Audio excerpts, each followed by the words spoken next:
her signature, or it's a traditional type of way that she gives royal assent. So she'll look up and then she'll look down. And that is a more traditional, easier way to explain how she gives royal assent. So yes, but in between these readings, in between this process, the senators will meet up here, and this is where really the bill gets dissected, examined line by line to make sure that it makes the most sense when it is applied to Canadian citizens. And this is when they vote on it then? No. So in this room, they do more of an intimate discussion, as you might be able to see how it's less echoey in here. It's a round table discussion.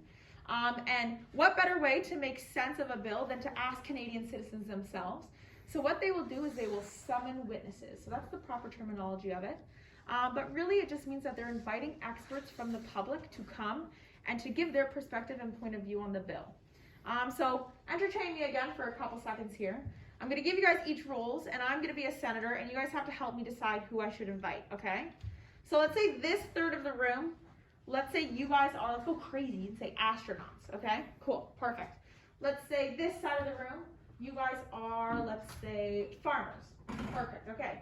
And in the middle, we have a bunch of university professors from Ottawa University. How does that sound? Good? Perfect. All right, so I'm a senator, and my bill is on agriculture. Who should I invite? Farmers. Exactly. So I would summon the farmers because they are the experts in their field. And not that your knowledge is not valued and appreciated, but in this case, we summon you guys to this room to really talk about it. Unless we're agricultural professors at the University of Ottawa. Exactly. And as I was just about to say, you can still participate even if we do not summon you. There's many different ways. Sometimes there's even public galleries that you can come and watch the debates occur. So that is really what happens in this room. That's the process that occurs here. But a little bit more about this room, you could tell that there's a lot of tech in this room.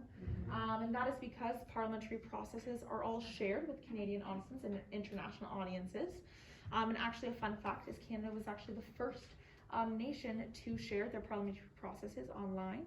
So that's something about the evolution of Canada, the past, present, and future that we really, yes, that we're really proud to be a part of, right? You see our interpretation booths again right here. And you can see all the little headphones on the desks because again, our two official languages are French and English.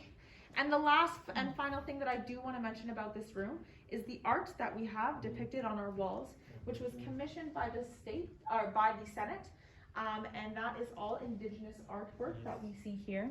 And I highly encourage you, if one caught your eye, you can go on the Senate website and it'll give a detailed description of who painted it or who created it, the regional background, and as well the story behind the painting. So yes, that's a little bit about this room. Is there any questions before we move on to our final stop? I know, so sad. Anything? Nothing? All right, sounds good. So if you may, just follow me one last time over here.